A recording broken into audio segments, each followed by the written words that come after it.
নমস্কার। 2025 অগস্ট এবং মকর রাশি মকর লগ্ন। মকর রাশি মকর লগ্নের জাতক জাতিকাদের অগস্ট মাসের মাসভিত্তিক রাশিফল। সাইন ক্যাপ্রিকর্ন, ন্যাচারাল জোডিয়াকের যেটা 10th হাউস বা দশম ঘর।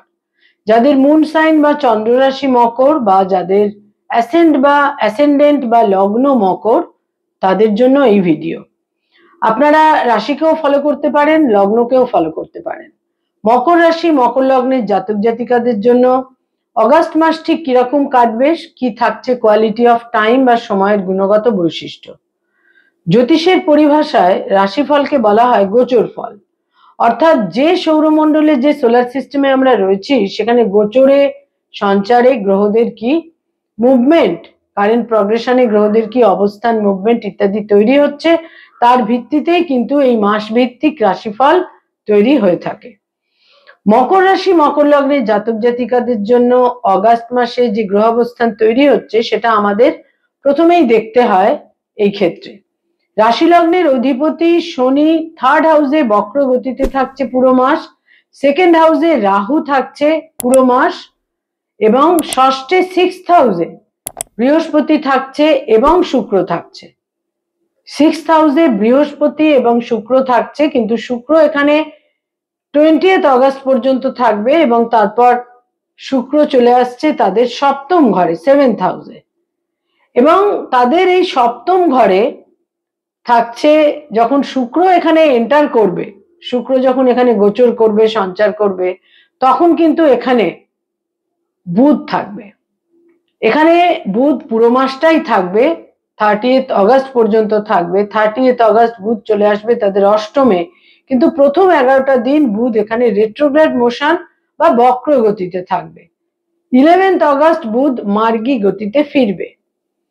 রবি প্রথম 17টা দিন তাদের সপ্তমে থাকছে 7th হাউসে, এবং 17th অগস্ট রবি চলে আসবে তাদের অষ্টমে, এবং অষ্টমে তো পুরো মাস কেতু থাকছেই, এবং নবমে 9th হাউসে মঙ্গল থাকছে পুরো মাস। এই হচ্ছে গ্রহ অবস্থান মকর রাশি মকর লগ্নের জাতক জাতিকাদের জন্য। একটি বিশেষ ক্ষেত্র তাদের তৈরি হচ্ছে, তা হচ্ছে তাদের 7th হাউস। তাদের 7th হাউসে যখন শুক্র প্রবেশ করবে 20th অগস্ট, এবং এখানে বুধ শুক্র একত্রে থাকবে, মকর রাশি মকর লগ্নের জাতক জাতিকারা কিন্তু একটা বিশেষ শুভ ফল পাবেন 20th অগস্ট থেকে 30th অগস্ট পর্যন্ত। লাস্ট 10 ডেজ একটা বিশেষ শুভ ফল তারা পাবেন। সপ্তমে শুক্র এবং বুধ একত্রে থাকবে এবং তার পূর্ণ দৃষ্টি রাশি লগ্নের ওপর থাকবে, এবং এই সময়কালে তাদের ব্যক্তিত্ব, তাদের পার্সোনালিটি অত্যন্ত আকর্ষণীয় হবে, মনোহর হবে, এবং বহু ক্ষেত্রে তারা কিন্তু সাফল্য লাভ করবেন। এবার আসছি তাদের হেলথ বা শরীর স্বাস্থ্যের ক্ষেত্রে। হেলথের ক্ষেত্র তুলনামূলক শুভ, কিন্তু তাহলেও কিছু দীর্ঘমেয়াদী ব্যাধি যাদের রয়েছে সেটা অ্যাগ্রাভেট করতে পারে, তার প্রকোপ বৃদ্ধি পেতে পারে, হাড়ের সমস্যা তৈরি হতে পারে, হাড় সংক্রান্ত কিছু জটিলতা ব্যাধি যেমন আর্থারাইটিস, হাড়ের বিভিন্ন যন্ত্রণা, পেন ইত্যাদি হতে পারে। এছাড়া চোখের সমস্যা, এবং যারা ডায়াবেটিক, যাদের ব্লাড সুগার হাই, রক্তে শর্করার পরিমাণ বেশি, তাদেরও কিন্তু বেশ সতর্ক থাকতে হবে। আয় ভাব বা ইনকামের ক্ষেত্র, আয়ের ক্ষেত্র বা ইনকামের ক্ষেত্র কিন্তু তাদের জন্য মোটামুটি বেশ শুভই থাকছে যারা মকর রাশি মকর লগ্নের জাতক জাতিকা। আয় ভাব শুভ, এবং আয়ের ক্ষেত্রে বিভিন্ন রকমের বহু ক্ষেত্রে তারা যেটা তাদের কাছে এক্সপেক্টেড এই ধরনের অর্থাগমের ক্ষেত্রটাও কিন্তু থাকছে। ব্যয় ভাব বা ব্যয়ের ক্ষেত্র তো অত্যন্ত প্রবল থাকছে, তার মধ্যে ভ্রমণ, এন্টারটেনমেন্ট, ধর্মীয় স্থানে ভ্রমণ, ডোনেশন ইত্যাদি বিভিন্ন কারণে কিন্তু ব্যয়ভাব বিশেষভাবে প্রবল থাকছে, এবং কোনো লাক্সারিয়াস আইটেমও তারা ক্রয় করতে পারেন, এবং কোনো বাহন ক্রয়েরও কিন্তু সম্ভাবনা থাকছে সম্ভাব্য ক্ষেত্রে। মকর রাশি মকর লগ্নের যারা জাতক জাতিকা, তার মধ্যে মূলত যারা মকর রাশির জাতক জাতিকা, সেখানে কিন্তু মকর রাশিতে আমরা 3টি নক্ষত্র দেখতে পাই: উত্তরাষাঢ়া নক্ষত্র, শ্রবণা নক্ষত্র এবং ধনিষ্ঠা নক্ষত্র। এখানে উত্তরাষাঢ়া নক্ষত্রদের সতর্ক থাকতে হবে বহু ক্ষেত্রে, বিবাদের ক্ষেত্রে, কোনো সংঘাতের ক্ষেত্রে, মর্যাদাহানির ক্ষেত্রে। শ্রবণা নক্ষত্রের জাতক জাতিকারা শুভ ফল পাবেন, পুরো মাসের কথাই বলছি। এবং ধনিষ্ঠা নক্ষত্রের জাতক জাতিকাদের একটা উদ্দীপনা বৃদ্ধি পাবে এবং বহু ক্ষেত্রে তাদের এনার্জি লেভেল এই মাসে হাই থাকার ফলে তারা বিভিন্নভাবে শুভ ফল কিন্তু পাবেন।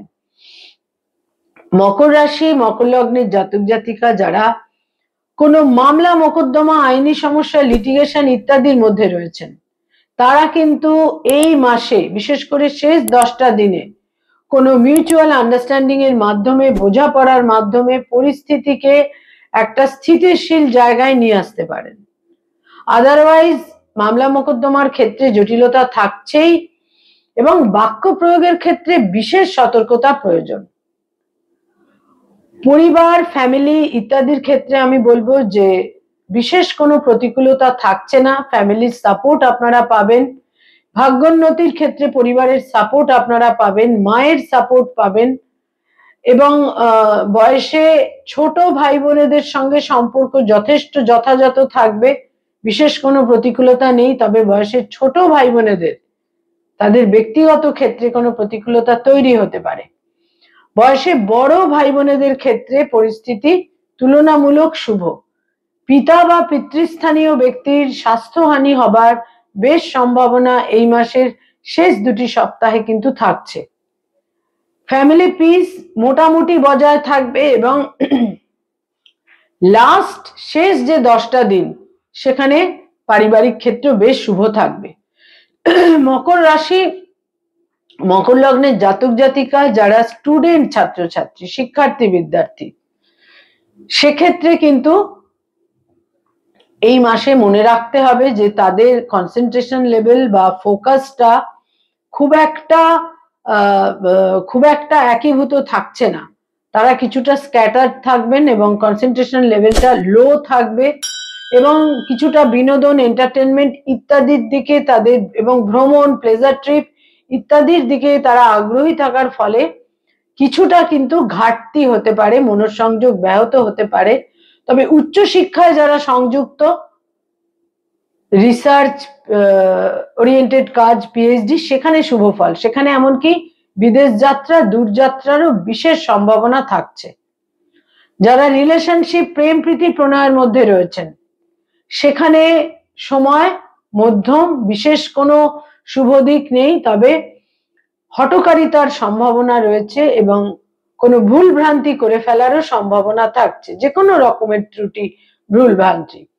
এবং আকস্মিকভাবে এই মাসে নতুন প্রেমের সম্পর্কও তৈরি হতে পারে। যারা অলরেডি বিবাহিত দাম্পত্য জীবনে রয়েছেন, তাদের জন্য এই মাসের শেষ 10টা দিন অত্যন্ত অনুকূল, অত্যন্ত শুভ। আন্ডারস্ট্যান্ডিং বিশেষভাবে ভালো থাকবে, প্রীতি মাধুর্য বৃদ্ধি পাবে, প্রপার সাপোর্ট আপনারা দাম্পত্য জীবনে স্বামী বা স্ত্রীর থেকে নিশ্চিত রূপে পাবেন এবং স্বামী বা স্ত্রীর একটা সাজেশন, পরামর্শে আপনাদের ভাগ্যোন্নতিরও প্রবল সম্ভাবনা থাকছে। স্বামী বা স্ত্রীর অ্যাচিভমেন্টও তৈরি হতে পারে। যারা ডক্টর, মেডিকেল প্রফেশনে রয়েছেন, হিলিং প্রফেশনে রয়েছেন, সেখানে এই মাসের শেষ 2টি সপ্তাহ বিশেষ অনুকূল নয়, কিছুটা চ্যালেঞ্জিং। প্রথম 2টি সপ্তাহ তুলনামূলক শুভ। যারা অ্যাডভোকেট, লয়ার, আইনি পরামর্শ দিয়ে থাকেন, সেখানে এই মাস পুরোটাই আপনাদের ফেভারে থাকছে এবং শেষ সপ্তাহটি অত্যন্ত অনুকূল। যারা ক্রিয়েটিভ ফিল্ডের মানুষ, সৃষ্টিশীল কাজ করে থাকেন, পারফর্মিং আর্টের সঙ্গে সংযুক্ত, ইনোভেটিভ লেখালেখি করেন, অ্যানিমেশনের জগৎ, বিজ্ঞাপনের জগতে রয়েছেন, অভিনয়ের জগতে রয়েছেন, সেলুলয়েডের জগতে রয়েছেন, বিভিন্নভাবে ক্রিয়েটিভিটির সঙ্গে যারা সংযুক্ত, এমনকি যারা ইনস্ট্রুমেন্ট বাজিয়ে থাকেন, এর সমস্ত ক্ষেত্রে কিন্তু এই মাসের শেষ 10টা দিন অতীব অনুকূল, বিশেষ অনুকূল সময়ের ফেভার পাবেন। বিশেষ কোনো প্রয়োজনে, কর্মসূত্রে আপনাদের আউট অফ স্টেট, বিদেশ যাত্রারও সম্ভাবনা থাকছে এবং যোগাযোগ একটা মুখ্য ভূমিকা নিতে পারে। যারা মানি মার্কেটে রয়েছেন, stock market, share market, insurance, banking sector, যারা চার্টার্ড অ্যাকাউন্টেন্ট, নিজস্ব চার্টার্ড ফার্ম রয়েছে, এ সমস্ত ক্ষেত্রে যারা ইনভেস্টমেন্টের কাজ করিয়ে থাকেন, শেষ 10টা দিন আপনাদের অর্থাগম হবে, যোগাযোগের মাধ্যমে বিশেষ সাফল্য। যারা সরকারি চাকরি করেন, গভর্নমেন্টের সঙ্গে কানেক্টেড হয়ে কাজকর্ম করেন, প্রথম 2টি সপ্তাহ আপনাদের অত্যন্ত ফেভারে থাকছে। বস বা সেই ধরনের অথরিটির ফেভার দাক্ষিণ্য পাবেন, কিন্তু শেষ 2টি সপ্তাহ কিন্তু কিছুটা গোলযোগপূর্ণ, এমনকি সম্ভাব্য ক্ষেত্রে ভিজিলেন্স জনিত সমস্যাও তৈরি হতে পারে। যারা বেসরকারি ক্ষেত্রে কাজ করেন, আইটি সেক্টরে রয়েছেন, অতীব শুভ। দূরযাত্রা, বিদেশ যাত্রারও সম্ভাবনা থাকছে।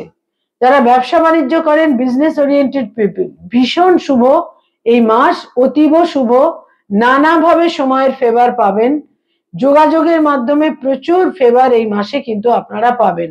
যারা পলিটিক্যাল ফিগার, রাজনৈতিক ব্যক্তিত্ব, তাদের জন্য শেষ 2টি সপ্তাহ কিন্তু জটিলতাপূর্ণ, বিশেষ সতর্ক থাকতে হবে।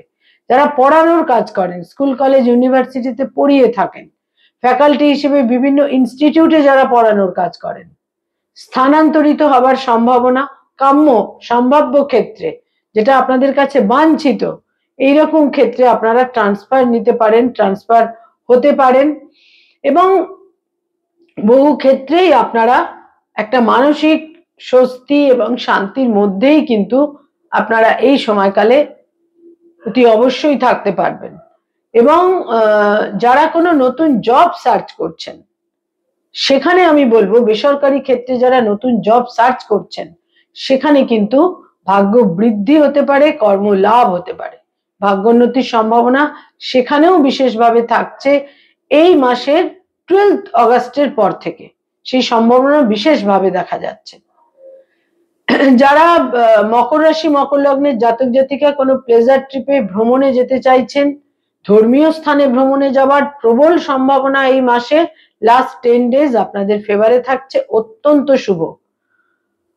কয়েকটি ক্ষেত্রে বিশেষভাবে আমি বলবো, বিশেষ করে সন্তানের ক্ষেত্রে, যারা পেরেন্টস, পিতামাতা, সন্তান সম্পর্কে কিছু দুশ্চিন্তা, উদ্বেগ কিন্তু আপনাদের মনের মধ্যে তৈরি হতে পারে, এবং সন্তানের সঙ্গে একটা, সন্তানের অন্য কোনো স্টেটে বা বিদেশে একটা ফিজিক্যাল ডিস্টেন্স, অন্য কোথাও পড়তে যাওয়া, কর্মসূত্রে অন্য কোথাও যাওয়া, এই ধরনের সম্ভাবনাও কিন্তু তৈরি হতে পারে, এবং সন্তান সম্পর্কে একটা উদ্বেগ আপনাদের বিচলিত করতে পারে।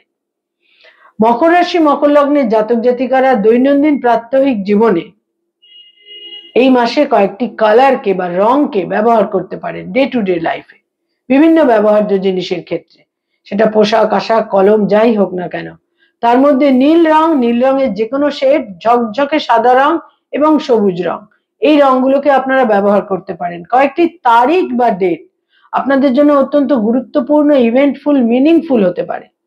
তার মধ্যে 5 তারিখ, 7 তারিখ, 8 তারিখ, 11 তারিখ, 14 তারিখ, 16 তারিখ, 19 তারিখ, 23 তারিখ, 26 তারিখ, 27 তারিখ এবং 30 তারিখ, এই ডেটগুলো অত্যন্ত গুরুত্বপূর্ণ, ইভেন্টফুল।